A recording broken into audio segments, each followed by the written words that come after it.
into positions of hopelessness and helplessness. The government gives them the drugs, builds bigger prisons, passes a 3-strike law, and then wants us to sing God Bless America. No, no, no. Not God Bless America. God damn America. That's in the Bible for killing innocent people. God damn America for treating us citizens as less than human. God damn America as long as she tries to act like she is God and she is supreme. All right. Hello, everyone. I have no idea how I did it, but somehow I got Ted Leo to come on our dumb-ass socialist podcast for vampires and Are shit. you happy now? Is this what you wanted? I got the pharmacists. Yeah, and Anders got the pharmacists to come on redacted tonight. Yeah, they do things separately. Yeah. Answer questions Maybe I about shouldn't joke Brexit. about that. I don't know if I believe they're still a band. So I don't know. We'll have to get back on that. I don't know. Ted Leo is coming on this show later that Yes. you're listening to right now. So It's- that's not a joke, even. Yeah, we had some No dumb-ass questions to him. I used to listen to him before I ever had sex. That's how long I've been listening to his music. Oh, weird. Really? 3 years Did now. that help you do it? Honestly, I think so, actually. yeah, Wow, this is a much bigger interview than I realized. Well, for you. I mean Okay. that makes sense. Rhythm is a huge part of sexual intercourse. I don't mean that I was smashing to the rhythm of, like, me and Mia. Well, yeah, That but would like be weird. I just meant when that I you listen- played music, and it's when you cool. when listen you're to in a high lot of school. music, when you dance a lot, especially when you hump your mattress, certain parts of your body get acclimated and prepared for the experience and the ephemera of penetrative sex. You threw that hump your mattress part in there like that was very common. What are we even talking about right now? Talk about rhythm. I'm talking about the power of song. Oh, man. We're talking about punk fucking rock. Motherfucker. For or against? You decide. At the end of the episode. It's another music episode. This episode came about fairly organically, so it kind of veers all over the place. But I do want to explain up top kind of why and how this is happening. So, this last week, musician named Pete Ventantonio, known by his stage name Jack Terricloth, frontman of the Inferno Friendship Society, passed away. And punk is a thing where these are real people, and they're not far away in Hollywood behind a mansion somewhere. They're just in the scene. I just heard about it here in Brooklyn, People know the guy. And this also is kind of odd because I'm not like a huge World Inferno head. I actually kind of did this because I wanted to, through the process of like reading and listening to music and making this podcast, dive deeper into the band's like catalog and try to understand what was going on there, because I had kind of an interest in the band, but it's been a while since I listened to them, and so I wanted to like make a project, We're trying to do like an across the universe for this band. Yeah. You discover yourself through their music. Well, also because like more and more as I started to go down a rabbit hole, I was realizing how much we have in common with bands like that. This band specifically, punk musicians, weirdo goths, comedy, and the theatric nature of what they did on stage have a lot in common. We'll get into it. Temporary autonomous zone stuff, Chris Gethard breaking the fourth wall stuff. Suits on stage, guys. Yeah, and there's like an overall overlap Venn diagram thing regarding like the kind of mystical nature of like performing, and as it relates to, and this is my big kind of galaxy brain kind of thesis for the episode, I guess. It's like the idea of like praxis as it is thought of in anarchism sometimes, with like lifestyle anarchism. Stuff that we talk about sometimes when we talk about like mutual aid and stuff like that, or like crime think and the idea of, you know, just sort of like opting out of capitalism. I know it's like opposite of like how a lot of theory works, you know. I talk all the time about how I'm not like a lifestyle communist, I'm not like a vegan or anything like that. I'm like, let's just wait until the whole thing gets flipped over. But there is something to be said for the idea of like, you know, stealing shit and you know, and then just making like a Chaz in your city while the city's on fire, and living in the moment, you know, and it's sort of temporarily creating the world that we want to live in as like a form of praxis in itself or whatever. You know, I think it's an interesting question. Can it happen? I don't know. Maybe a drum is a weapon. Is it happening? Kind of. Are we accessing it when we temporarily, you know, break down the rules of society, or when we form like into a communal thing through art? I don't know. Interesting question though, you know? Yeah, I do think it has educational value, you know, showing people like this is a semblance of what your life would be like under a different system. Well, also, if you More are freedom. You know, sometimes when we talk about like the utopian end goal of all this stuff, it's a thing that'll never, like, you're not going to see it within your own lifetime.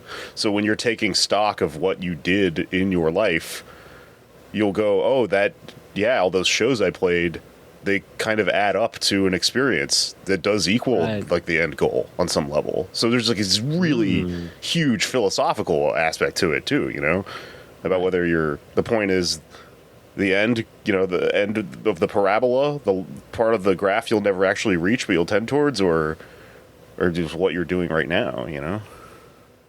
You want to see the end of the parabola. And this is a question I'm asking in regards to a guy playing a saxophone and a guy playing an accordion while a human that looks like the human version of Jack Skellington sings about, you know... Like when Shrek becomes a man, he's like if Jack Skellington became a man. This is what Marx was going to write about before he died. Really? Can you expand on that a little bit? I'm you're fucking kidding. around. But, yeah, It's like, wait, is it for real? He was going to write about vampires? You just know facts I don't know about. No, yeah, it's you should have joy, right? In movementism, right? It can't be just it's hard, right? Trying to change the world is very hard. It's scary. It beats you down. It can be tedious and stuff. So it's good to have, like, you know, moments where you feel like you're in it, right? And that you've transcended something, and that can spread to other people. But yeah, I think this is at its best when it is connected to those movements that are not just, you know, creating a temporary phenomenon, but also in that long struggle, that hard struggle of winning power for the working class. Let me throw another one at you. It's not a choice between, right? We can have our cake and eat it too, and we can have our cake and do our spreadsheets and canvassing too. Well, let me throw another one at you. Maybe this is part of it, in that, you know, a lot of revolutions, what's the first thing they do is fucking throw out the church, you know? Mm-hmm. Okay. Maybe something like this comes along and takes its place, which is shaped more to meet our needs as people living in the new world that we're trying to build. You know? Yeah, it's like one of the fun churches with rock bands in it. Church, but good. A mega church?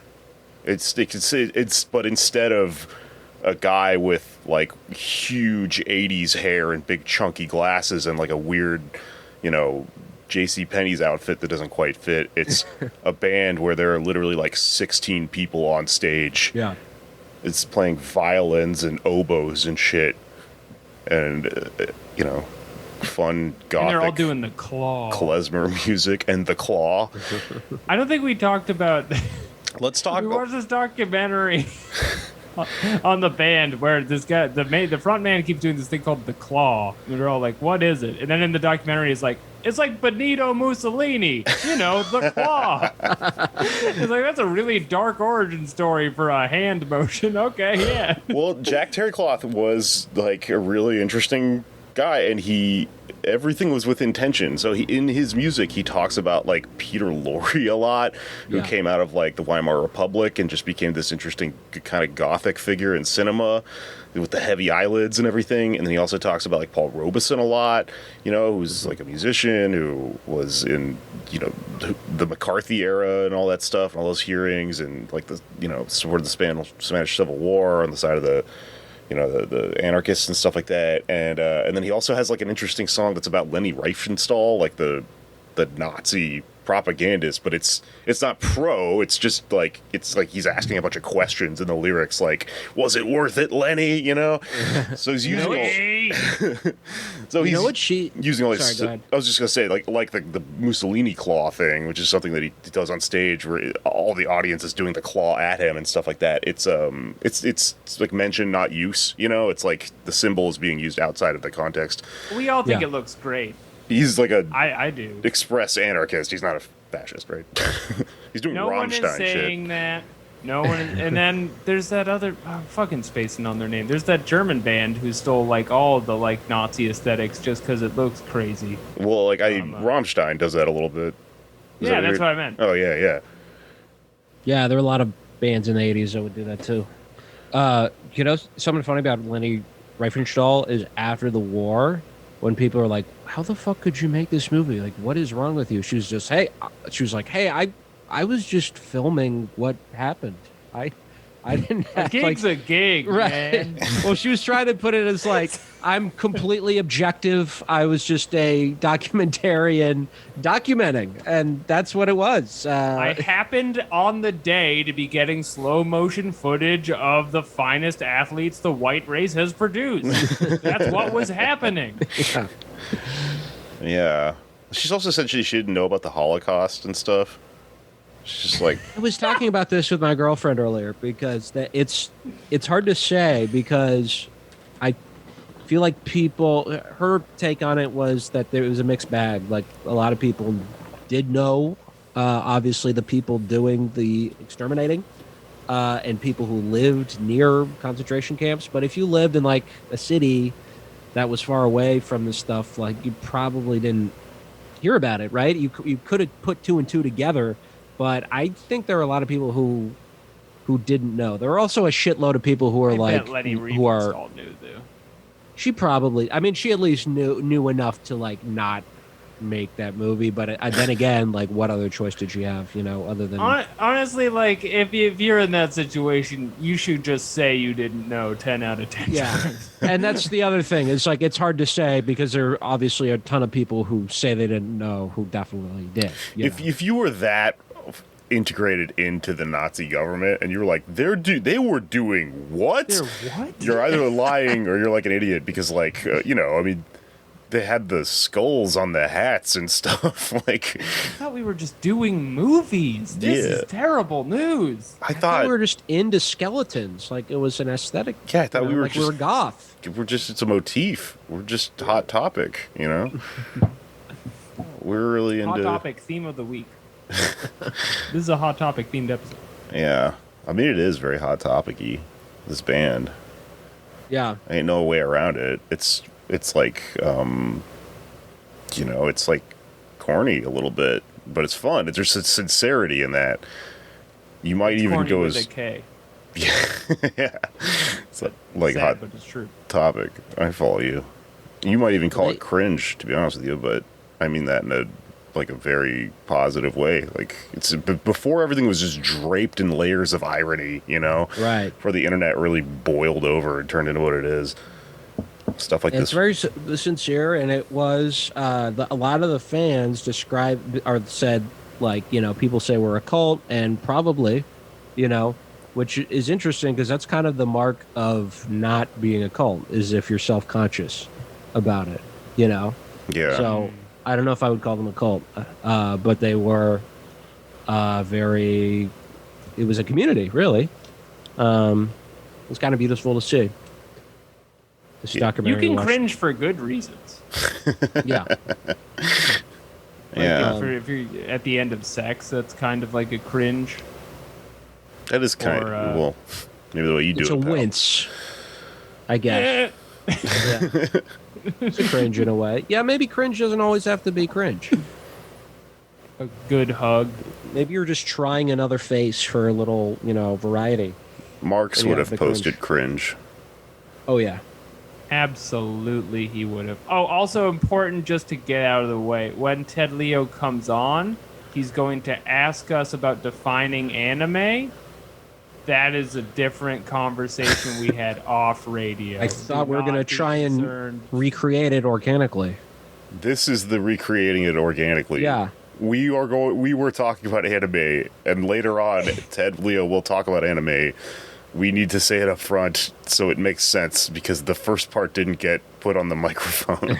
Alex is I was watching. waiting to see if it was going to happen again, but we did get lost in the Holocaust for a while, so I was like, let's just get this out of the way. Alex is watching a Japanese version of BoJack Horseman. I don't know if it's a direct remake or no. It's it just a has similar. animals in it. Okay. And what's it about again? There's It's DJs called who Odd are Taxi, comics. and it's like a sad, it's like a slice of life kind of drama show. It's good. I was saying the show is good, but Do we you were have talking to about- know Japanese, or do they do the subtitles, or dub it? No, they do the subtitles. I don't think it's dubbed yet. Shout out to Odd Taxi, which is kind of like punk in a way, in its own way. But see, when you said all that, my brain is thinking, okay, it's like BoJack Horseman probably has a similar animation style to BoJack Horseman, and then I'm thinking, wait a second, this is Japanese. Would that still be anime? Could you have Japanese animation that does not follow any of the usual conventions when it comes to Japanese animation? When it comes to traditional anime, could you try to do a new thing or draw from another country's traditions? In Japan, you make the cartoon. Is it anime? Yeah, I'm telling you, dude, they got all kinds of. They have all kinds of cartoon shows over there. It's all. And not all of it looks like what we would consider anime. No, those are just the most popular ones end up over here because they sell really well, and then so the Dragon Ball Z's and stuff is what you Interesting. associate as anime, but it's all over the place. Okay. And I don't know how much Ted Leo knows about it. We didn't really get into it. He seemed like he kind of knew about it. I Yeah. wonder what Ted's favorite anime is. We'll never know, because we didn't ask, because we were We don't talking know about. being on tour seems very hand in hand with having seen some anime to me. Maybe that's not true. You think he was just worn out in the back of the tour bus watching Doro Hidoro? If you get in a situation, this is a successful musician we're talking about. If you're in a hotel room, what's on at night? Adult Swim. What's on Adult Swim? Okay. Oh, we're watching Lupin the Third. Lupin the Third is on because it's 2 a.m. and I'm a rock and roll guy. Yeah. Yeah, you know what? You're probably right. That probably happened at some point. Yeah. So, yeah. All right. I bet he's in on it, but now you're in on it. So we mentioned the thing real quick. Also, I don't think we got to is the gentleman who passed away. Very tragic. Jack Terricloth. He was they were anarchists, and he, as a teenager, Ronald Reagan was coming to his city, and he called in a bomb threat. Right. That's also why I and- was like, this guy's kind of like us, because he got Yeah. he got visited by the Secret Service.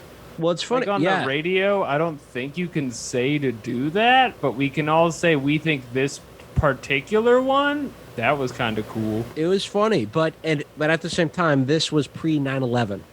So all that happened is the Secret Service paid him a visit, and then they would check in with him whenever the president would come again and ask, "Hey, just checking in, making sure you're okay. No plans this time around. Okay, talk to you soon." The is how Secret Ted Service described thought he was funny because of it. it. Right. It was a different time. Yeah. Well, also, I mean, Ronald Reagan had even been shot, but they were still like, meh. You know, Like, you actually, want to shoot him again? Haha. Abraham Lincoln was the first president to be assassinated. And afterwards, you would think that they would be more secure with the president, what he does and stuff. But basically, everyone was in the government was like, yeah, that was like a one-time thing. We had a civil war. It's not going to happen again. Freak accident. No one will ever try that again. Right. And then 20 years later, James Garfield, who I would say is my favorite president, is, as I've mentioned before, this was on a Monday. He's going on a trip, and somebody caps him in the stomach, and he would have survived, but it was like 2 months he was in the hospital, and he would have survived, but the doctor, Dr. Bliss, who was treating him, did not believe in germs. He thought germ theory was kooky, and instead was like shoving steak and fudge, I'm not kidding, up his ass. Yeah. Because they thought that the richness would like heal the rest of his body. It's kind of like a punk rock theory of medicine. It was like Dr. G.G. Allen he got accidentally. I was like, oh no. That guy, not only does he not believe in germ theory, he's like pro-germ.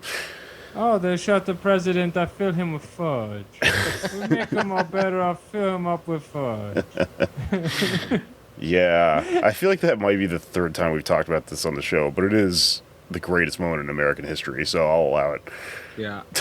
Did I? Okay, I thought that was off mic, but... No, I mean, we've talked about this before because that's also, they referenced it when the leaks came out, where, I can't remember how it was leaked, but it was like a few years ago, a bunch of our, like, Abu Ghraib torture stuff from the Iraq War was declassified, and in that, we discovered that the American government had been shoving food up people's asses, and they said, as justification for doing that, we did it to the president one time. We did it to Garfield. Dark, Yeah. That's why it's so called as Zero long as Dark you 30. think... Yeah. It's, as long as you think it's healing someone, you're allowed to do it. Okay. I guess, yeah, that was their justification, was like, the president's done it. You know? It's funny. Oh, man.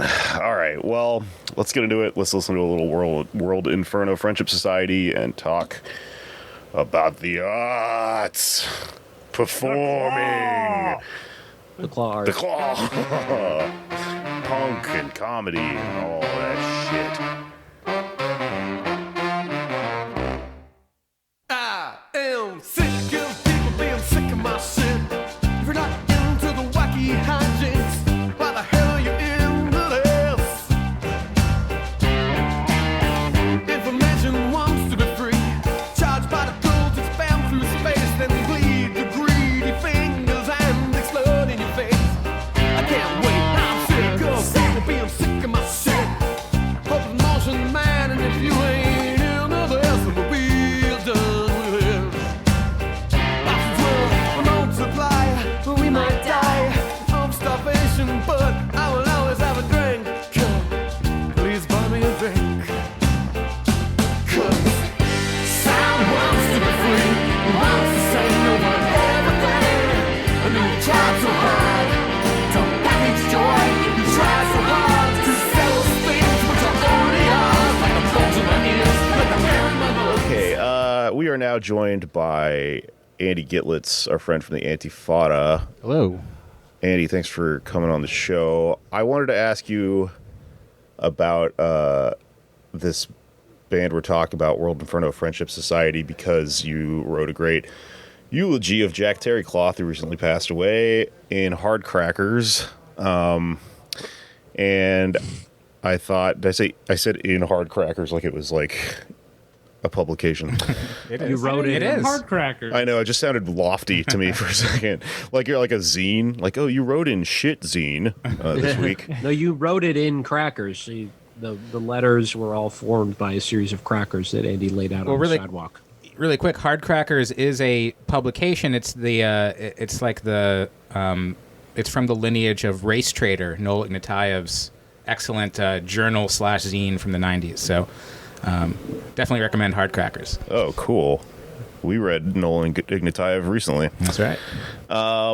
So, yeah, I guess the reason I wanted to talk to you is because I want to do an episode about this band, because I was kind of vaguely familiar, but I am not entirely familiar, and I think that you could probably explain to us the history of it a little bit to give us a foundation of what we're talking about. So can you just explain to me on a base level World Inferno Friendship Society?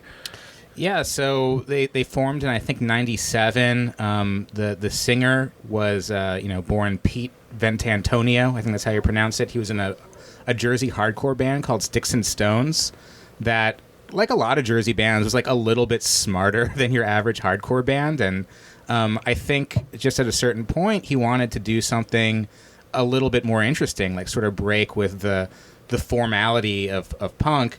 And so in 97, he was living, I think, in the East Village or in Williamsburg, and he just got together a bunch of the weirdos he knew and said, like, let's try to form a totally new genre of band or a new kind of band. And he found 3 people who wanted to make, like, circus music and 3 people who wanted to make, like, a Brechtian punk cabaret. And he just formed this thing called World Inferno Friendship Society, that just it was kind of like this weird cabaret rock opera with a horn section and extremely anarchist lyrics, but also all this weird witchy stuff about astral projection. And they quickly in the early 2000s gained this intense cult following of people who just spread their music around, like helped contribute to the lore of the band, came to every show, helped create all these sort of rituals you do during the numbers. And so do this during the songs, and so eventually, just any show that Inferno played became an Inferno show, and their fans would just rush forward and do this thing called the claw on the first song, where they were like clawing at the air, and people really thought it was some kind of cult, including probably some people in the fan base. But what's really incredible about this band is that, especially the singer and main lyricist Jack Terricloth, really believed in what he was doing and believed that punk and punk shows and anarchism were all coming together in these cathartic moments. And it wasn't exactly lifestyleism. It was more just like this sort of religious belief in punk, in Halloween, in anarchism. And it was a deeply, deeply meaningful thing for everybody who was a fan of that band. And they continued to be a band until the current day. They just had a release, I think, a couple of years ago, and they were touring up until the pandemic, and Jack sadly passed away just last week. Can you say more about the importance of Halloween? Yes, expand on Halloween. That's actually a good question, because the Halloween was their annual, like, big event, right? Yeah, Hallowmass. I see this as Hallowmass. being in the tradition of the Misfits, who also played a Halloween show every year, and they would... I think they played at Irving Plaza, and like just decorated it out in like cheap Halloween decorations, and had songs about Halloween and stuff. And Inferno was from Bridgewater, New Jersey, which I don't know. It's probably not too far from Lodi, where the Misfits are from. So there was just this horror punk strain in the band, but Inferno took it to this next level, where their yearly Hallowmass shows were like one show that they could never miss playing. They always had to play it. It always had to be very special. They always had to have some like major theatric element, and the fans just had to go. Like, you have to, it's like this is supposed to be the most important day of the year if you're a punk, and they really rose it up to this religious thing, including with this semi-deity, the Great Pumpkin, borrowed from Charles Schultz. Charlie fame. Brown. Yeah. And he was this sort of messianic figure, this like spirit of punk rock that you were supposed to summon through being, having a lot of fun and being really fucked up and being really punk on Halloween. That was one part of Charlie Brown I always thought didn't fit in, is how fucked up Charlie had to be to see the pumpkin. Yeah. Because he was just a child, Mhm. Yeah. But that's how it was in New Jersey, and that's how it was at the time. Did they incorporate skeletons in the same way the Misfits did, or were skeletons sort of the odd man out there? Well, Jack looked like a skeleton. He looked like Jack Skellington. Yeah, he really did. This World Inferno was like people in suits and stuff, and like there was this big goth, like kind of circus gypsy, like it's one of those bands that when I listen to it, I go like, wait a minute, you can do all different types of music at once? Like, why doesn't everyone do this all the time? Why does everyone have this, like, distinct lane that they run in? Like, it's almost like the musical equivalent of, like, putting all the different sodas in one cup or something. A suicide, yeah. Yeah. But Already a Halloween term. they're just not. They're when you say that, it sounds really annoying, and it is. Like a lot of people will find it very annoying. But they were doing something a little bit more sophisticated than that.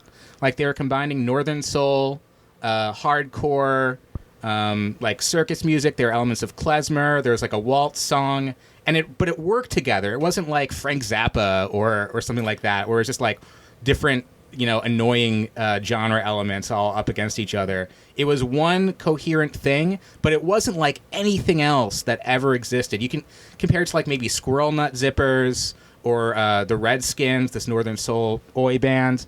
But most people saw it and they're just like, what is this, ska? Is this Go-Go Bordello? And it wasn't anything like those things. They were just really very, very unique in terms of their music, their outlook, their philosophy, their shows.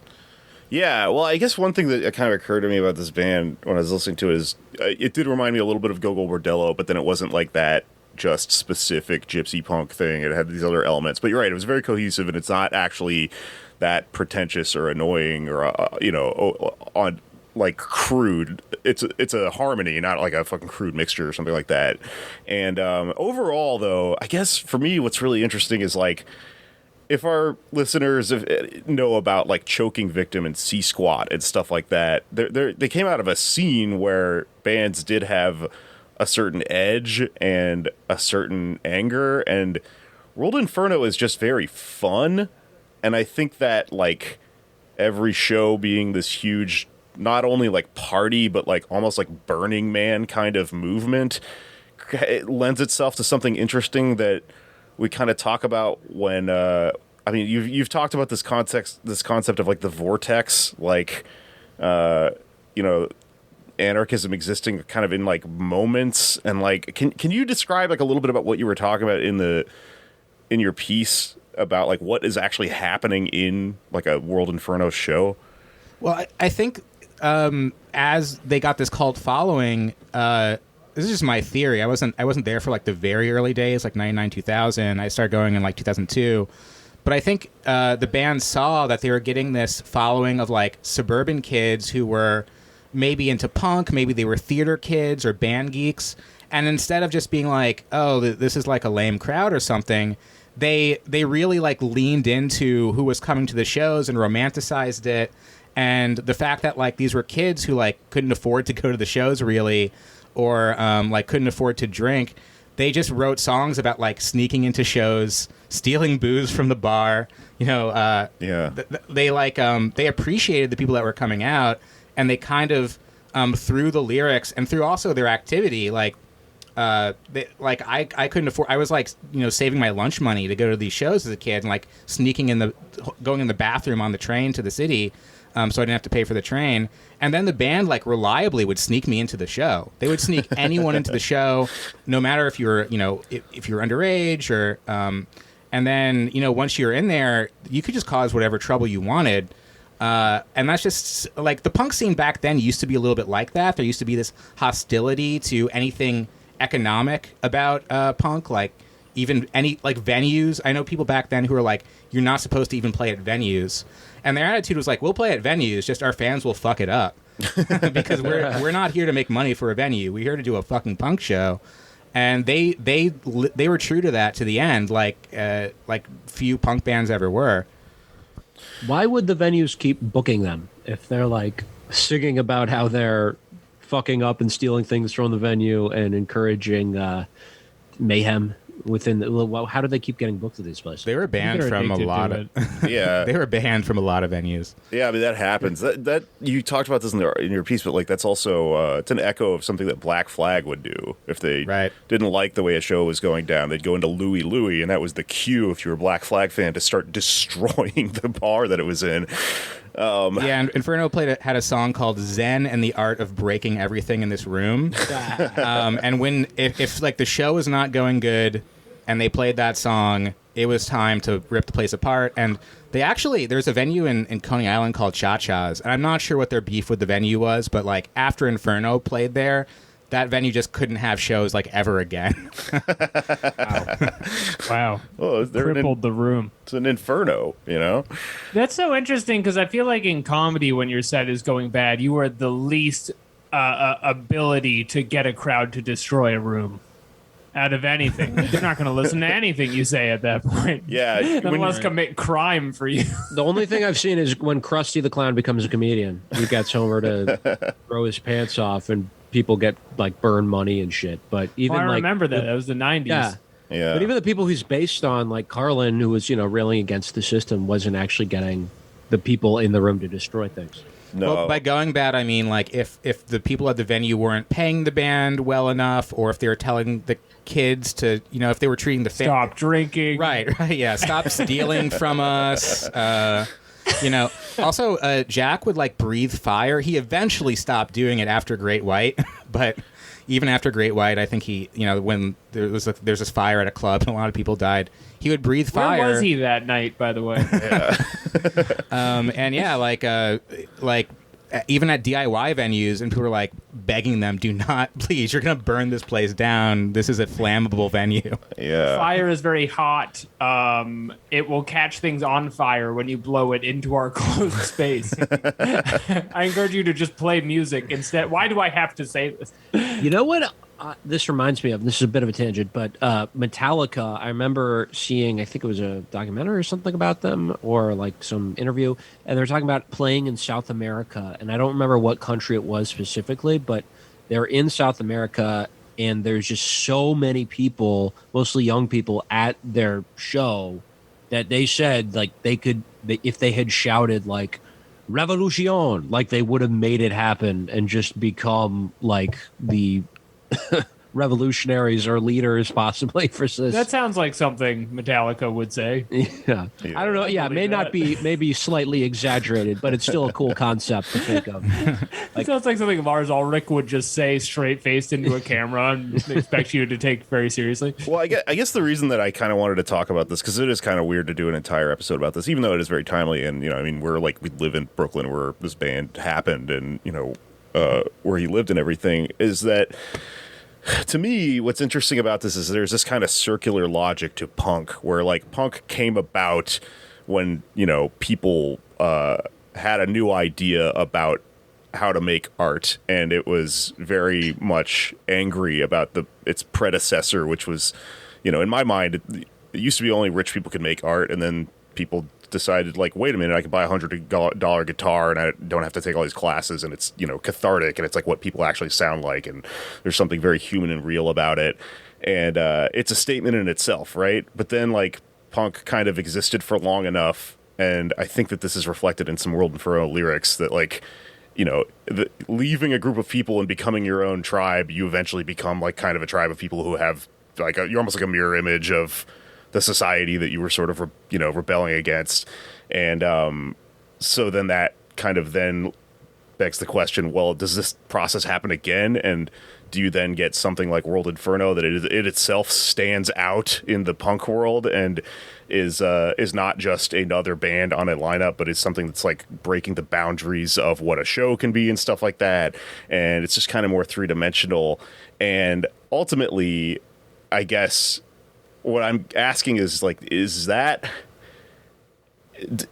like an expression that overlaps with something that we talk about in anarchism sometimes, where like for instance, when we were talking about Woodbine, you're talking about like just doing stuff, just starting by just like reshaping the world around you by literally just handing out food and making it free, and then people going, "Whoa, wait a minute, this challenges my idea of like how food should be acquired," or something like that.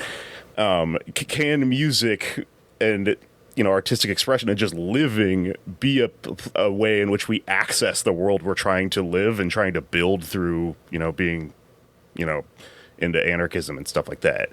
Or I don't know, what do you think about that? Or is it itself ultimately just fun and a good time and then it's over?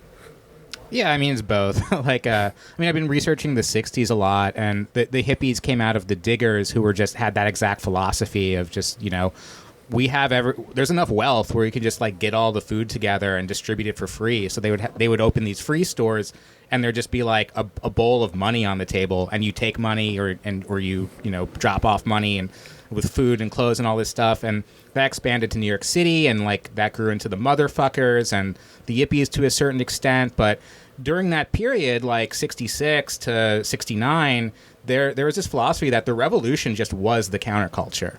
Like the young people of the country just were dropping out. They were living communism in the moment. They were fighting the state. And that was just what the revolution was going to look like. And so, and that was, there's like a little bit of a tension with the new left, but it all, fell apart in 69, 70. And I think punk was a bit of a recapitulation of that, especially anarcho-punk, where, again, they're this massive movement of young people all across the world decided we're just going to live in a radically different way. We're going to dress different. We're going to make a different kind of art. And we're going to sort of create a fiction around that, like this fictional like tribe or ethnicity called the punks.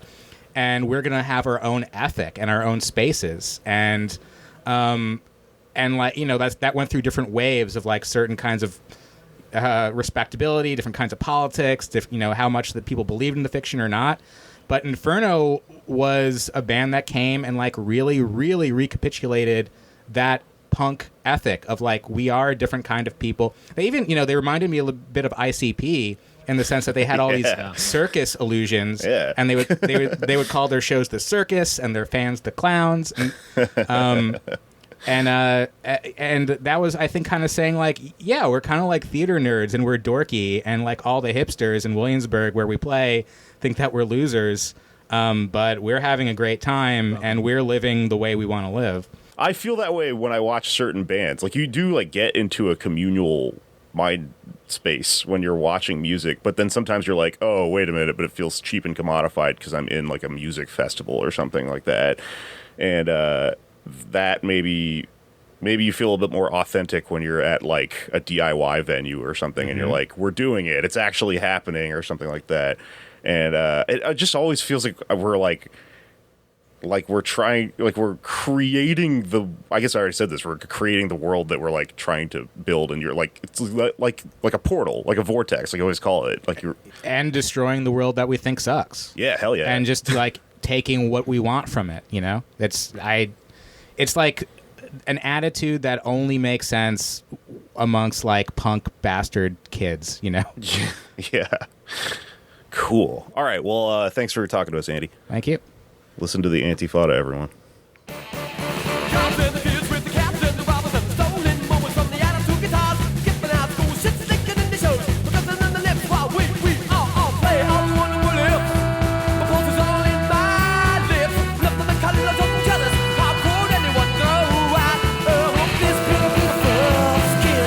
But we are all dancing. Police is always watching. And we've always got to move along by. Say my mama's and local see. Stop local say no. Say my mama's and local see. Stop local say no. We are the devil kids in the band of the opera. The band of the moment, yeah, we're totally vibe. Sipping to the boo, well, it only goes to show. None of the show with the booze. I do Android to electronic sheep. If I sit down and I'm asleep, man, they'll pay on the local pay bill. Okay, we are now joined by Ted Leo from punk rock music. Ted Leo and the Pharmacists, Chisel, a bunch of bands, comedy even. Sure. Welcome to the show. Thanks for joining us. Thank you for having me. Yeah, it was it was cool. I thank you for responding to my DM, and in the process of DMing you, also going through this weird thing where we realized that we had an old conversation from a long time ago. It was kind of funny. Right.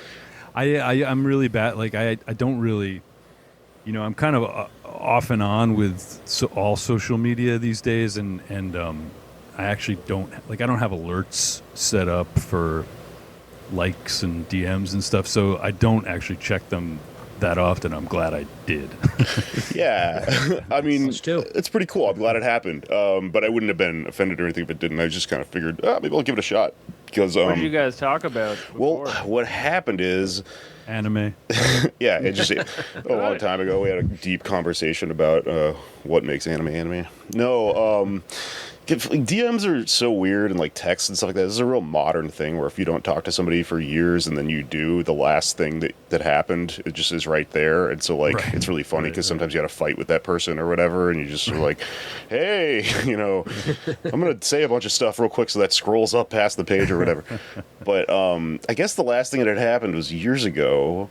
Our pal Raghav, who used to be on the show, he had a friend who was like had some horrible accident. He was in the hospital, and I think recently I had mentioned to Raghav, I was like, hey, look, Ted Leo followed me on Twitter. Like, pretty cool, right? And so he was like, dude, that's his friend's who's in the hospital. He was like, that's his like favorite musician. Do you think you could bother him and see if he'll like give him a call in the hospital or something? And I guess I had tweeted at you or something. I don't know the context. When I looked back into the DM, it was just me showing you a message from Raghav that's just like a joke about, he's like, do you think you get Ted Leo to come perform sex acts on my friend in the hospital? And I was like, I don't know the context. I think I might have tweeted outside of the DM, like, I'm going to send you a link to something. I don't know. And then we were talking about it, and you were like, oh man, I'm sorry, I never did that. But I think you did. I think we all just forgot because later on... Yeah, you did. He really appreciated the sex acts. Thank you again. Yeah, no, you're welcome. Yeah. But no, Raghav told me that he was like, oh my God, it happened. So maybe you did or maybe it didn't. I don't know. Maybe I did, yeah. It's entirely conceivable. I mean, it's not something that I wouldn't do. So yeah. I hope I did it. It would be weird if everybody thought I did, but I didn't. And then I should figure out how that works and do that more often, right? Yeah. You hire a guy to do like cameos for you or something. Yeah. There was much more of a story to this than I guessed. I thought it was going to be like, do you like Harambe? Thanks for It wasn't that following long me. ago. Well, we were trying to figure it out when I started talking to him or to Ted here, and I was like, oh, I don't know, because then Raghav died, Yeah. So I guess we'll never know. But at some point, we all talked to each other 3 years ago or something. Weird. Right. Yeah. Well, anyway. Thanks We for should being find here. out. We should find out what happened in that hospital. Yeah. Someone pretending to be Ted Leo showed up in a hospital room. And Also in a nurse's outfit. Yeah. yeah, it was the Joker, yeah. Anyways, so the reason I wanted to talk to you is because we're talking a little bit about World Inferno Friendship Society, obviously, because Pete Ventantonio, a.k.a. Jack Terricloth, just passed away this last week. And you wrote an obituary about it, which I read and I thought was really great. And I thought you touched on some things that are thematic to, not just that story, but this whole question of like kind of other stuff I've been talking about on the show lately of just like what is punk, in general, like. So I guess right off the bat, like I do just want to ask you that basic question, like what do you really think of like the concept of punk? Is it like a philosophy or just a style of music or a movement or Well, I mean, this is as I'm sure you probably also feel, it's impossible to really pin down. I mean, I think that it is one of those things in the world that's actually true when you just say like it when you see it. Yeah. And it when you don't. I was just talking. I went down to Pete's wake the other night, and I picked up my friend Anthony Roman, who was in Radio 4 and Garden Variety back in the day, and another mutual friend of Pete's, and and on the way back we were talking about a number of things, and one of the things that came up was kind of how New York and Brooklyn in particular changed at a certain point, and people in bands around the turn of the century and what they were like, and as hard to define as it is, we were talking about the fact that it's not crazy to think that you can kind of tell when somebody grew up punk and when they absolutely didn't, like no matter what they're doing. Yeah. No matter what they're doing right now, there's just like a shared I guess this is the way with any quote unquote subculture, but there are a shared number of like signifiers and references, but also just a kind of general way that people kind of carry themselves, and as broad as that is, even within the idea of punk. When you do have conversations with people about, for example, the music business or something, even if people land on a completely different page from you regarding like being on a major label or doing branded shows that are sponsored by Seagram's or whatever the 1990 thing was, and it's not that you're always going to be in agreement with that person, but you'll encounter a lot of people who have no idea that there's a discussion, who have no idea that there are issues to discuss.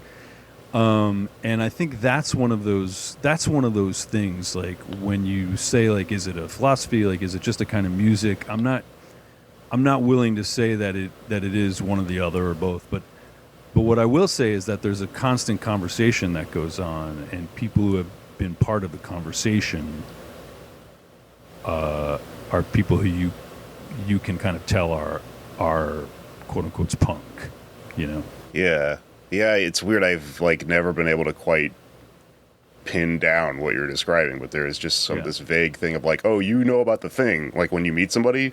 Yeah. I mean, it's the same with with politics. Like there are things that people just go through, and this is not to be disparaging. Sometimes obviously we all need to learn it. Like nobody's born with a perfect brain full of all the knowledge of history leading up to the moment of their birth. But like, sometimes you encounter somebody who it's just never entered into their equation to consider the things that you're considering, for example. And I think that like that's kind of the only real dividing line between like, and it's not even, I guess I'm not even talking about what is punk and what is not. I'm talking more about like who is punk and who is not. Like the only real dividing line that I can find is people who are aware of the conversations that go on, like the one that we're having right now. Yeah. And people who aren't, Yeah. Well, one thing I've heard you say, while we're talking about the politics. Oh, wait a minute. We're going to start talking about things I've said? I got a gotcha here. I don't know if you get gotcha questions very often, but no, I was listening to an interview you did talking about how, there's sort of a contradiction within like the ethic or the of punk, where it goes kind of two ways. You were saying it towards like sort of a socialist, humanistic direction that versus like a libertarian. Exactly. Yeah. And like, what is your experience with that, Ben? And where have you found yourself in certain points veering off on one of those two directions or another? Sure. Well, I think that it's probably pretty common that kids get into this sort of thing in a with a very like fuck you energy that tends libertarian. It's like, don't tell me what to do. I'm learning how to become an individual. I'm learning who I am. I'm developing my identity, and I don't want to be forced into your mold, man. And that's totally legit. And that's, I think, like when I talk about that kind of frisson with socialist impulses and libertarian impulses, like that would be the kind of entry point to the libertarian side. And by the way, when we're just to clarify terms, like I am not talking about like modern libertarian dudes. Like I'm talking about I guess a older use of the word. Anarchist term. Yeah, libertarian more or less. socialism. Yeah, exactly. Although it is funny because what you're talking about, I'm now thinking of Nick Gillespie. Are you familiar with him from Reason magazine, who wears black every day, dressed from head to toe in black, and like has a jacket I think was Sid Vicious's at one point, and he like it works for the Koch brothers basically. Is just the shill for the quote unquote establishment, even though he thinks he's this rebel.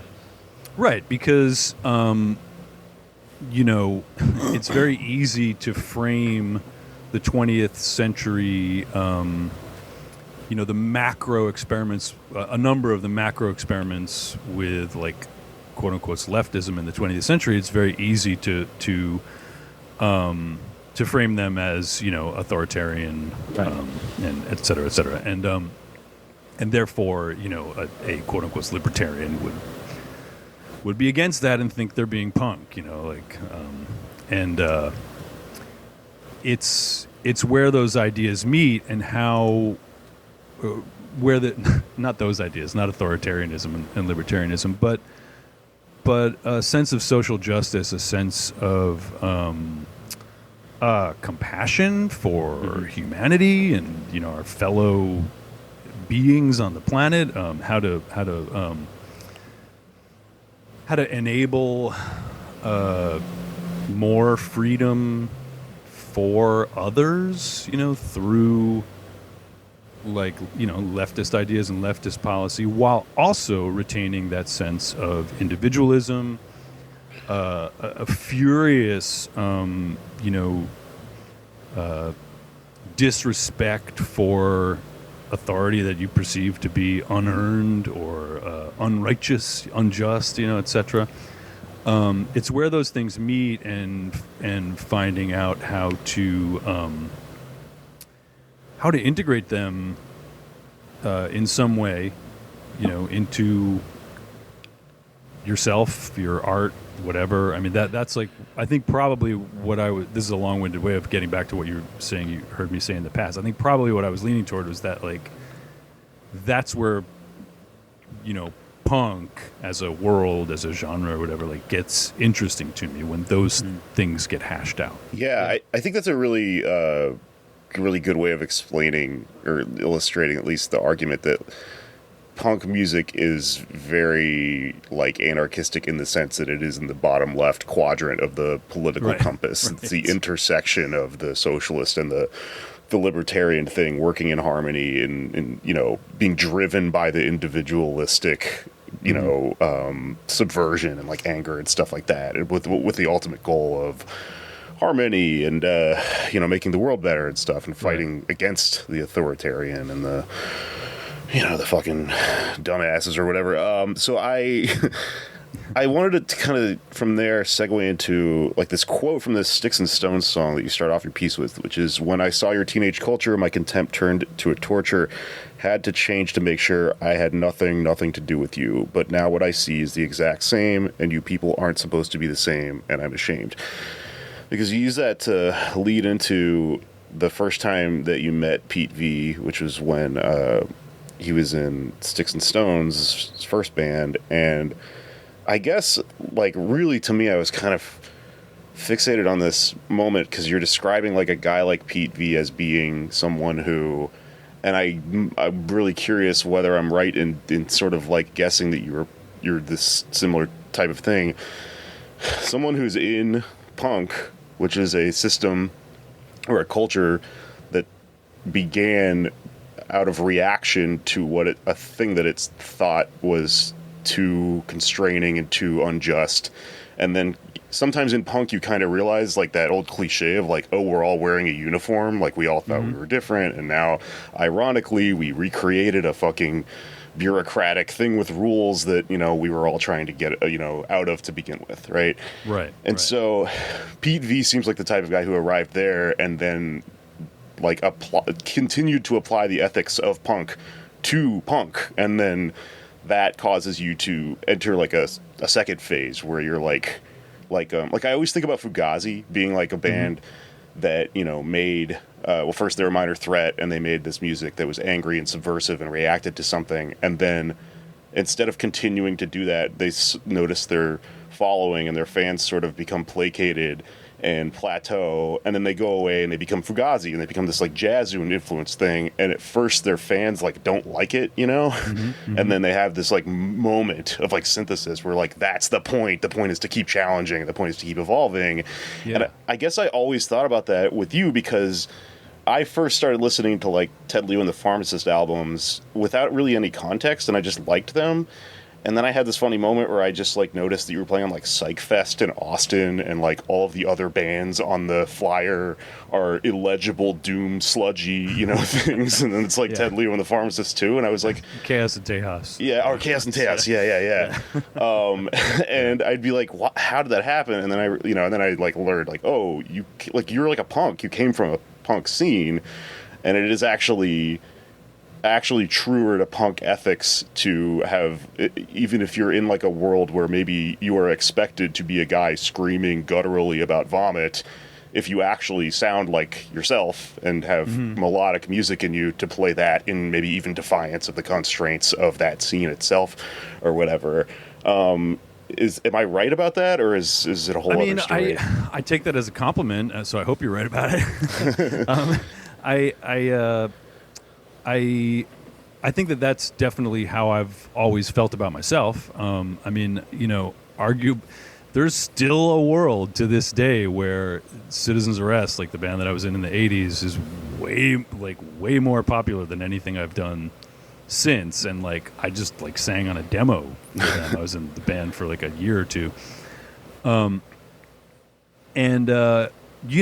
of the reason but the reason I bring that up is because I loved that band and I loved what we were doing, but part of the reason that I felt okay leaving that band when I did, it's like I was going to college in the Midwest and they were all local in New York, and it was just like there was no point at that point to asking them to put the band on hold for months for me, Yeah. But also, like, that was a screamy hardcore band, but like I wanted to sing. Like I like to sing. It's what I like to do, and I wasn't going to, force myself into a box that didn't really fit me, because that's more what was expected at the time. Right.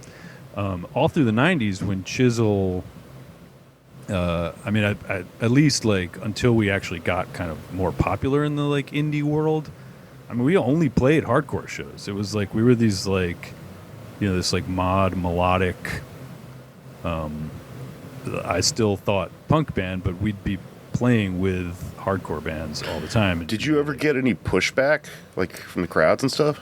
I feel very lucky, and I should knock on wood. My career may be over, but in case it's not, I'll knock on wood. Hope that like this continues. But I think that we benefited. Maybe this was just the times, because there weren't a ton of bands, that sounded like us or were doing what we were doing. But I think we benefited from.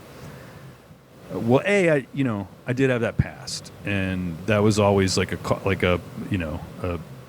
card. People are like, oh, there's a guy from Citizen's Arrest, like he's cool, Yeah.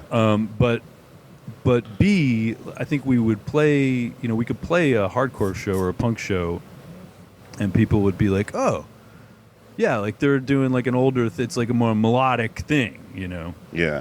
But then we would play like an indie rock show, and people would be like, "Oh my God, they're so energetic and loud and punk," and it just like there was some. We managed to sort of stand astride both things and not fall over, for a while. So. And was this in D.C. in the 90s? Yes. Yeah. Okay. Because it's interesting, because I live in D.C. now, and I'm trying to learn more about the history of punk here, and it seems like there were bands in the mid 80s like Rites of Spring, which came about, and they were like being relatively speaking, pretty emotional with their lyrics and songwriting, and there was pushback at that time. Yeah. So do you feel like by the time you got to DC, punk was a bit broader, like you could kind of go where you wanted musically, or did you still feel some of those pressures? Maybe. I mean, it's really kind of, this is where the conversation always like starts to break down for me, because I mean, I have to keep saying this, like even talking about like my more recent records with people, like when we get into talking about punk, I'm like, do you think that like London Calling is not a punk record? I mean, it's on a major label. Like, musically, it's all over the place. Like, would you say that's not a punk record? Usually the answer is no, of course it's a punk record. And then I'm like, all right, well then why are you even talking about what I'm doing? You know, it's like, Right. it's all, like, it's all in there, you know, it's just like trying to actually be trying to actually like be an artist and a songwriter who follows, you know, Your bliss. yeah, like where one wants to go with that. Because you know, the flip side of the coin is that like I'm also forever struggling with wanting to like yank my songs back just into like a D-beat, you know, a hardcore kind of thing. I mean, there were actually periods there were periods of The Pharmacist where I mean 10, 12 years ago, like I was not in a good place mentally, and that may or may not have played into the fact that like I also was I was driving my band. Like, I'm surprised they still play with me, you know? Like, it was really like we were just Ramonesing our sets every night. Like, everything was super fast, and there would be like no breaks between songs. And I feel like I was actually kind of crushing my own songs because I needed to like put that kind of energy back into what I was doing. Not necessarily the right thing to do with songs that aren't right for that, you know. And I think that was not the best time in our band's history. Like, I probably should have just written some different songs that would have been fit more into that mold. Have you ever been in a moment of creative crisis where you've considered, like, maybe I'll just, like, get a crazy mask or something? Especially recently, that's probably come up. No, but I'll tell you this. We did this show, we did a tour with, years ago, I mean, early 2000s with that band Quasi, which was like Janet Weiss, who was also in Slater-Kinney at the time, and Sam Combs, and it was just a two-piece, but we were touring with them, and they would end with this cover of Sabbath's War Pigs. And while we were touring with them, we would put on these like monster masks, Okay. and go out and back them up, because they were just a two-piece, like electric piano and drums, and I would play guitar and Ed. And I understood for the first time like how wildly freeing it is to operate behind an actual mask like that. You know, I've never wanted to go out and do it like for one of my own shows, but I did feel like I could do anything I wanted to. You know. That's really... It's called Unleashing the Beast. Yeah, it was very dangerous. Very dangerous. Very dangerous. I can't believe there was an answer to that question. Yeah, I know. I singed my fingertips on that fire, and I've walked away. Well, the thing, I mean, you don't want to be in a position where you're wearing the mask and don't like it, because that's got to just hollow you out inside right away. Can you imagine? Yeah, boy. You're just like, what am I? I'm not a Frankenstein. Yeah. I'm lying to all these people. Yeah, what if Green Jelly hates doing that every night or whatever? Or Orville Peck or whatever. I was thinking of Guar. Like, Yeah. what if your heart isn't in it, but you're playing in Guar? Oh my god. You Yeah. gotta like just- chainsaw the president's head off, and you're like, go back to school. I wish people would pay attention more to the music and the lyrics than the gore. Yeah. So you talk about these lessons that you got from Pete V / Jack Terricloth. Can you talk a little bit about that, about what inspired you to just write about this? Yeah, sure. So when I heard he died last, I guess it was earlier in the week, like Monday, or no, it was over the weekend, last weekend. Something like that. Anyway, It's been a blur, you know. yeah, I also like someone texted me and told me, and once I got the word that it was okay to tell people, I texted a few people as well, and both of my brothers, my younger brothers, have also been in bands for over the years, and they both knew Pete as well from the World Inferno years, not so much from Sticks and Stones. But I texted them, and my brother Danny wrote me back, and he was like, "Fuck, I just saw him a couple of months ago. I was at a bar, and he showed up, and we were talking, and he was like really effusive, saying nice stuff about you, and it reminded me, like, that gets to, I think, was one of the like last gifts that I talked about. But people always, how, I mean, if you've experienced any loss in your life, probably what it's like to, because the other thing I did was I opened up my text app and I punched in Jack Terricloth, and I realized that I hadn't texted him in so long that like I had a new phone and there was nothing in our text thread, Right. And the last thing he sent you was asking you to go to a hospital to do sex acts on his friend. But as a joke. That doesn't feel good, and like you always have those kinds of regrets, what I could have said, what I shouldn't have said, etc. And Danny telling me that Pete like was being effusively nice about me reminded me of how many times he's done that. Like I realized that was the first thing I thought of. I was like, holy shit. That, like, the last, 15 years of my interactions with that guy have been a gift, because he got into this place where he was one of the most demonstrative people about the things that he appreciated, the people that he appreciated. Like, it wasn't just me. Like, I felt very lucky to have had conversations with him with, like, arms around each other. Really good to see you. Glad you're still doing what you're doing. Appreciate you. Kind of conversations. And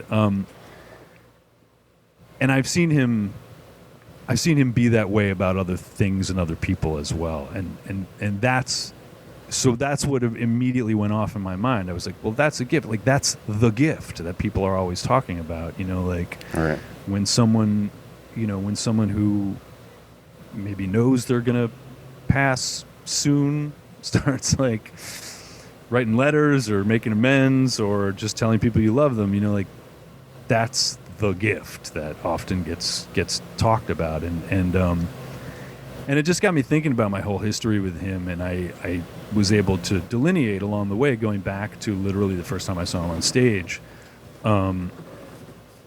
that he was actually the locus for some pivotal moments for me, and all of them positive, and so I was like considering those gifts as well. Yeah, it was really moving the way you wrote about it. So I appreciate it. It is a gift, Yeah. The last thing I kind of want to ask you about is to kind of sum all this up. We talked a little bit about punk, and we talked about Jack specifically, and I was watching some interviews with him, and I've been listening to a lot of World Inferno, and thinking about what the shows that they played like kind of were as a project, as an experiment with like hollow moss and all of that stuff, right. all the fire breathing and like doing that like Chris Gethard stuff where you drag the entire audience out into the lot out front and stuff, and Right. kind of doing something outside of just playing a show. And so he talked a little bit about this thing that I've heard other musicians talk about, and I've thought about a little bit myself, called the temporary autonomous zone, which is an anarchist like idea that was theorized by a guy who is now canceled. Hakim Bey? Yeah. Didn't know Hakim Bey was canceled. It's been a while since I've encountered He wrote a lot of like NAMBLA kind of stuff. Oh, interesting. Wow, extremely autonomous zone. Yeah, it's real weird. And I honestly, I had Temporary erogenous zone. Anything goes in this zone, I'm telling you. get in the zone. Yeah, It's only temporary that they're underage, so I guess. Oh God. So I had never Wow, actually okay. read the like pamphlet or whatever, temporary Yeah. autonomous zone. I had only heard about it from like Patrick Stickles talking about it in regards to punk shows and a couple other musicians, and then Jack Terricloth. And I actually read a little bit of it today, and it is wackadoo nonsense. There's like Middle Earth, or not Middle Earth, Hollow Earth, and like chaos theory. This is completely insane. But he was also an anarchist thinker, and I guess the idea kind of took on a life of its own. And you know, it's stuff that like Murray Bookchin's talked about and stuff like that. And I also thought about it a lot while I was on tour a couple years ago, and especially at one point I had to play a show with this anarchist collective in Portland called Anarchist, and I showed up and it was like an empty, like not even an empty room, an empty like office space in like a strip mall or something. And so I was like, okay, wait, this is a cool idea though. And I was thinking about it a lot, and I was like, what is a comedy show? We'll make the entire thing from scratch. Like, I will sit here with these anarchists and go, okay, let's think about what this really is. Put some chairs over there, you know, put the mic over here. You know, here's how this is going to operate. And I really, really, really got into this idea, which, you know, it kind of bleeds over into like the Capitol Hill Autonomous Zone that happened last year, and these experiments where we're starting to sort of like pierce through this thing that they alluded to in Crime Think and that sort of like lifestyle anarchist stuff a lot, where it's like you can almost just start making anarchism happen, you know, by just like holding the portal open for long enough while you're performing, and then, you know, everyone just gets, it's like Burning Man or something, like everyone just gets to kind of hold on for as long as possible and be in it, but it's temporary, right? And I guess I was curious about your philosophy of like what a punk show is. Do you feel like that, or do you feel as though it's just entertainment? Yeah, I mean, I certainly have felt like that. I think that I read Hakim Bey back in the day. There was a club in New London, Connecticut called the Taz for a while, based on that idea, the temporary autonomous zone. And I think that probably jibed with a lot of people my and Pete's age when it started showing up at you know, bookshop tables at hardcore shows, because there was something about the very nature of where and how a lot of those shows happened that absolutely fit into that definition. You know, you talked about you know, dragging the audience around with you, you know, and that kind of like dissolution of the fourth wall, was, you know, was certainly what we all grew up with as an ideal. I'm also here to tell you, sometimes you need that fourth wall. Yeah. But like, that's definitely, when that comes off and that works and the energy is right and nobody's being a dick, that is an ideal, and that remains an ideal, I think. And you know, I especially during I think like the, you know, Bush 2 years, like 04, 08, you know, I would get a lot of questions. I'll get into this since we're talking about like what's punk. You know, like I would get a lot of questions about like, do you think you're doing anything, singing the songs that you're singing? You know, do you think you're? There weren't a lot of. It's shameful to say, and it's probably been slightly memory hold, but there weren't a lot of.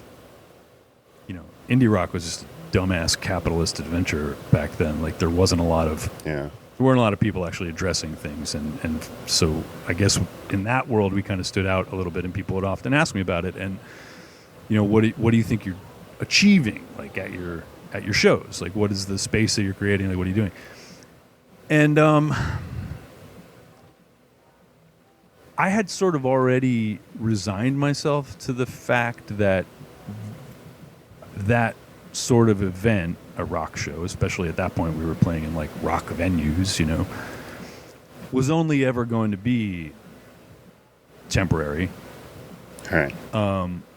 But even given all the constraints of being in just a big, like, dumb, dark rock club with bars, everywhere, where people had to buy tickets and stuff to get in the normal way, it was still possible to create the kind of energy feedback loop with an audience that, like, for me at that point, it wasn't about, like, getting Donald Rumsfeld to fucking, like, listen to one of our songs and change his mind about something. It was about community energy and community catharsis and that you could create temporarily for a couple of hours, every night in whatever town you were in. And I mean, that, like, that's the way that I feel like I was able to evolve our shows from playing in, basements or whatever, office spaces in derelict malls, Yeah. Because again, like, yeah, it's a very manic existence, the whole thing, and sometimes when you're sitting, I don't know, in like a weird show in an office space in a derelict mall in just off the top of my head, Goleta, California, in 2000. And it's a bummer.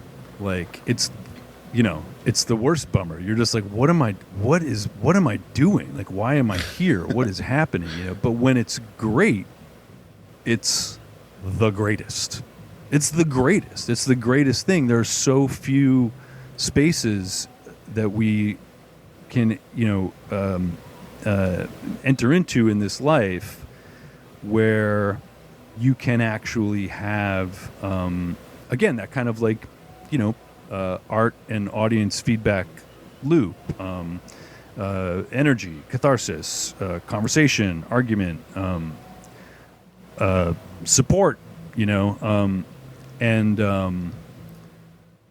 that, always remains sort of an ideal for me of the quote, the capital P punk show. Yeah. Yeah. Yeah, because that thing you were talking about at the beginning, like when you see someone and you just know that they, like, know about it, Right. that's what they know Right, about. Yeah, you're right. Absolutely. That's true. Yeah, I think that's absolutely true. Well, that's something that, like, this reminds me of something that I kind of struggle with, and I feel like a lot of our listeners, and just like anybody who wants to make the world a better place, but also has, like, an artistic, medium that they are dedicating a big part of their life to, and it's just this question of, I always think of this Billy Bragg lyric, and his lyrics are... I'm sorry, who? Billy Bragg? Oh, okay. It's a Pokemon. How about, it'd be These are cool, great. a Halloween costume, Billy Humblebrag, and he's just Okay.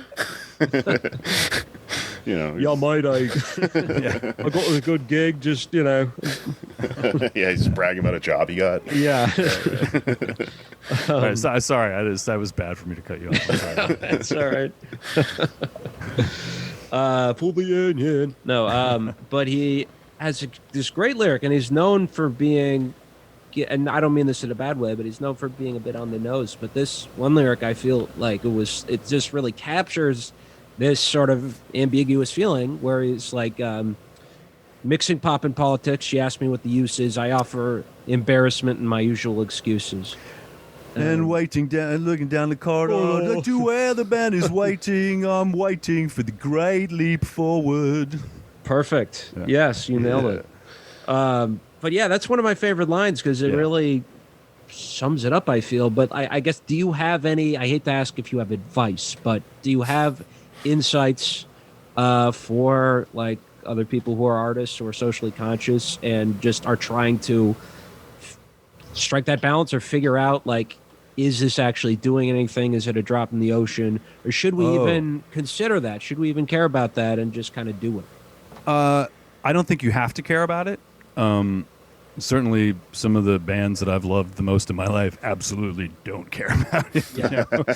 But if you do care about it, and it's important to you, I get that. And the I think that what you just said is actually, when you're like, is it just a drop? Did you say in the ocean or in the bucket? Yes. Or either way, it's like that is the case. I mean, it is just a drop in the ocean or the ocean-sized bucket. But this is totally platitudinous, but I think it's true.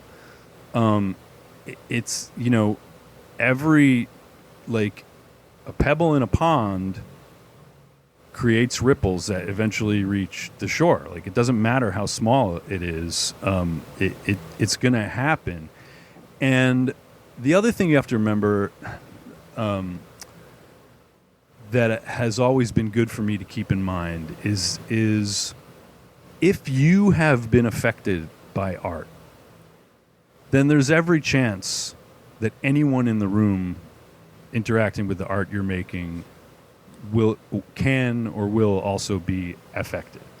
So it's not so much like worry about, am I having an effect? It's trusting that, even if it's really just one person, I mean, this is where it gets really platitudinous also, but like, even if it's really just one person, you don't know where that's going to go. You don't know where those ripples are going to go. And, again, I'll go back to those like Bush 2 years. That was a dark fucking time, and for me, like what I would get from my audiences was literally just, stuff like, this got me through the week, and like, that's great. Like, that's a fucking great result. Like, isn't that that for me, that was like, all right, well, that just got me through the week, so like, cause that, I mean, again, it's just like, boy, it seems really small, but it's kind of big,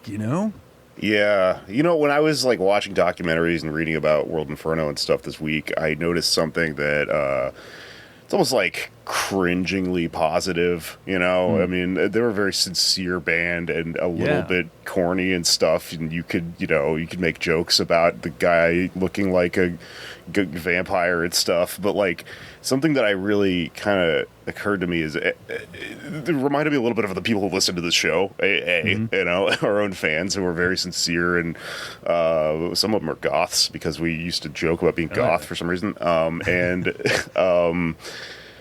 they came about in like the late 90s and the early 2000s, and they talk a little bit in one of these documentaries about how a lot of their fans, like, they used to not have a consistent following of people that would come out to these shows, even just around Brooklyn and stuff, until forums became a thing. And then this strange thing that kind of echoes through what a lot of us are doing with podcasting and the way that you have a following as an artist or a comic or a band now or whatever, is this like this thing where people can communicate and suddenly they can all hang out with each other, and they're all people that are like, I was so bored and alienated until I've just latched onto this thing that forms into just a relentlessly positive community. And then those shows that World Inferno would do were just like, to be at a show like that, what it feels like. You can't possibly stand in the corner with your arms crossed for too long, because it's just like such a love-in that you get like sucked into it or whatever. I have to tell you, like, anecdote, I did a lot of time with them in the late 90s, and then there was a period of a number of years where I was never off the road myself. Like, I was just like 250 300 days out of the year, like, I was touring myself. And I mean, there was a lot of time went by before I wound up playing with them again and seeing them again. And that thing happened in that time, because early on, I think people understood them as just like part of that like goth, like Weimar, klezmer kind of offshoot like of post-punky stuff, like whatever. A lot of bands sort of hinted at that at times, and then there was like obviously like something like the Pogues or like Gogol Bordello and stuff. Yeah, like Gogol that. Bordello, etc. But then there was like Birthday Party, and there was like Susie and the Banshees in there, stuff like that. And you know, it was just more of this, like, when I initially encountered them, it felt a lot looser, and I don't mean that to compare it negatively to what happened, because it just felt like weird and open, and you know, it could go anywhere. And then that thing that you're talking about happened, and then you would go to their shows, and there'd be like cues, you know, that people like knew certain things, and they had like, you know, moves and stuff, and that were recognizable, and like Rocky Horror or something. Yeah, it became a phenomenon, you know, not just a band. It was really incredible to watch. I mean, I think that was one of the things that there's like, you know, there's a showman in me that always loses to the guitar player, the rock, you know, the muso, you know, sort of to a certain degree. But I think one of the things I you know, I always got along with Pete on was that, and with him, it was so great to see him like wrangle his showman into something fully realized that wasn't as.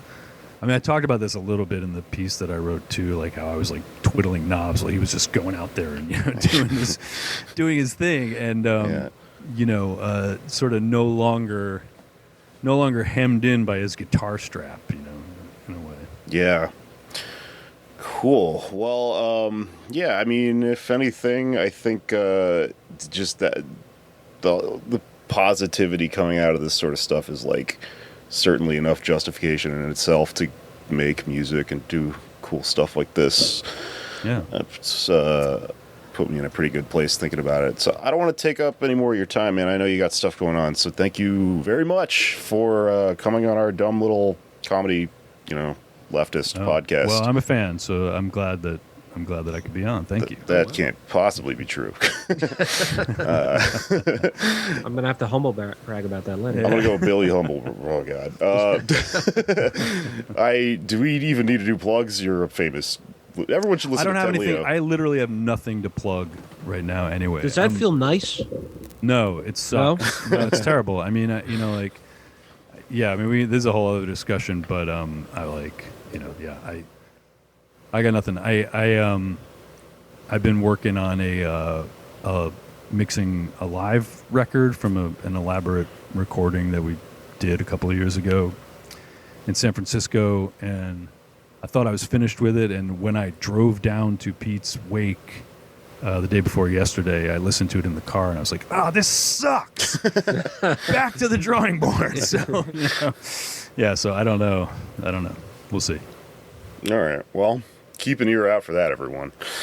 Yes. All right. Thanks, man. Thanks for joining us. Thank you. Thanks, Thank you, everybody. and condolences. Yeah, well, thank you, and let me know if you solve that anime question. Yeah. All right. Contempt.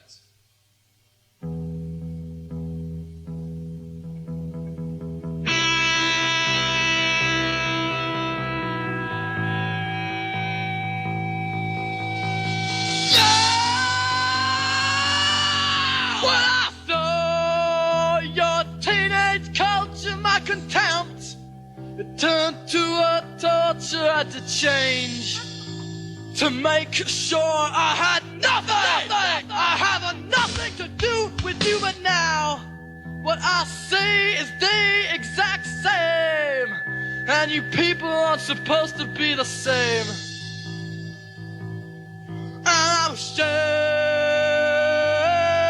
Yes, I know that this been said before, but I always thought it must be more than what? Then what? Then am I screaming for? Then no one do out, but then you know. What am I screaming for? What am I screaming for?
I say